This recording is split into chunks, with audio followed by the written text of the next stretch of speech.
Hey you guys, what's up? It's Nicole. Welcome back to my channel. Hey, what's up? Okay, so this is my Blameless Children shirt. It says, "Turn Jesus Up" on the back. I got this from Andrew Hager Live, one of my good friends on Facebook. He is a recovery advocate and works for a treatment center out of California, but owns his own nonprofit in Kentucky. So I just got home. I thought, I'm going to come on. I've been talking to two girls that are part of my channel, Christy and Legends Mommy, and I want to talk about alcoholism, you guys. I want to talk about the disease of alcoholism. I want to talk about what it was like when I drank every day. I want to talk about what it was like for me to stop drinking and how hard it was. And because I feel like on my channel, I talk about a lot about drug abuse and drug addiction, but I don't share with you guys what it was like when I was in my alcoholism. So let's get started. So the disease of addiction is all-encompassing. It covers alcoholism, it covers, pills, it covers cocaine, meth, all that. Like, those are all things we're addicted to. Just like alcohol, we get addicted to it. We become dependent on it. Alcohol is just like opiates, in that you get physically dependent on alcohol. Once you are a daily drinker and you drink every day and every night, or even, every day, then you have to drink alcohol to feel normal because your body becomes dependent on it, just like with opiates. That's why I think a lot of opiate addicts are also alcoholics also, because the feeling produced by alcohol is so similar, to the feeling produced by opiates. It's like a depressant. Same with benzos. So I feel like alcoholism also is so much more accepted than being an addict. I feel like people don't look down on you if you're at the club drinking alcohol or drinking a 40, or, people do look down on you though if you got a rig loaded up with some cocaine in it or Roxy and you're shooting up. Like, it's more socially acceptable to drink and abuse alcohol than it is to be a addict of any kind of drug. I feel like pill addiction is, neck and neck with alcoholism. I feel like there's so many people that struggle with alcoholism that don't talk about it, and so many people that struggle with prescription pill abuse that don't talk about it because it's legal. Alcohol may be legal, you guys, but it's one of the most deadly intoxicants out there. So let me share with you guys what it was like when I became dependent on alcohol. So the way I figured out that I was an alcoholic was, and it's crazy. Hold on, let me get my palette. I want to do my eye makeup while I'm talking to you guys. Okay, let's go right over here. Look at this palette, y'all. You ladies are gonna love it. Look at all the nice shadows. Okay. The way I figured out that I had an alcohol problem was when I got put on probation. You guys remember the story about of when I got pulled over back in 2008 for that methamphetamine charge, and I got a Class C felony. And when I had that felony, they put me on probation, right? So when they put me on probation, there was like stipulations I had to follow. And one of those was I had to pass drug screens in order to stay out of prison. Well, we all know where that got me. I ended up going to prison. But, excuse me, before I knew that I couldn't stop taking pills, I decided, well, if I can't take pills, I'm going to drink. No biggie, right? This shouldn't be a big deal. I'll be able to drink and I can still get fucked up and I'll be able to pass my drug screens. Right. So what I started doing was I started drinking. I worked at a restaurant called Rolando's. Every day before work, I would go in. I would go to the gas station and I would get a deuce, start my day off with. About 10 o'clock in the morning, I would drink me a 22 of any kind of alcohol I could get, but mostly the cheap beer. And that would get my day started out. You know, because usually once I started to become a daily drinker, my body had became used to it. And when I would wake up in the morning, I would feel sick. I would be shaky. And so I would have to have some alcohol in my system to balance myself out. Well, that was just the beginning of the shakiness. It hadn't even reached its all-time, you know, like, it wasn't even that bad yet, you guys. So I continued drinking and drinking alcoholically for probably a good year. And I would drink, I would wake up, like I said, I would get a 22, I would drink beer, and then I would drink liquor all through my shift at Rolando's because I was the bartender, you guys. And I was allowed to basically make my own drinks. And as long as I wasn't like too messed up, nobody ever knew I was drunk on the job until it got out of control. Until I would drink so much and I would have so much liquor, you know, behind the bar that I started to act out or I started to pass out, you know, at my job.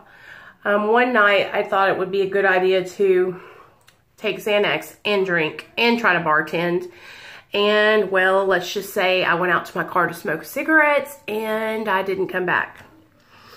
My boss's daughter found me passed out in my car, you guys, with the door open, back seat. I was in the back seat of the car with my legs hanging out the passenger door, and I was asleep, snoring away. And the way I justified my alcoholism was that it was legal and that nobody, you know, would say anything about it because, well, you know, it was allowed. It wasn't against the law to have alcohol, you know, and so the only thing is, though, by doing the alcohol, that triggered the desire inside of me to use pills even more. So my big plan to stay off of pills while I drank alcohol didn't work. And I would go in to test with my probation officer, and every time I would go in, I would fail for alcohol and benzos. Because every time I would get drunk, you guys, I would take pills because I would lose all inhibitions and I just wouldn't care. I was like, you know, fuck it. I'm going to do what I want to do. Right? And that's exactly how I felt. Like, I felt like once I started drinking every day, I just was like, I'm going to do whatever I want to do and nobody's going to tell me, you know? And before I knew it, I remember when I tried to stop drinking. And that's when I knew, like, that I had a problem and that I was in big, big trouble. Because I had heard, and I had friends that were daily drinkers. Only my other friends would drink vodka. They would wake up in the morning and they would have to drink vodka in order to keep their body from shaking, their hands from shaking.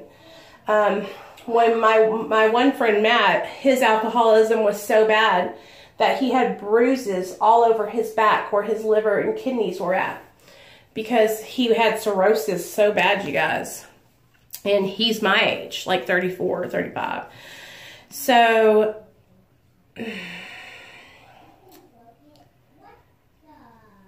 I didn't care if I drove while I was drinking.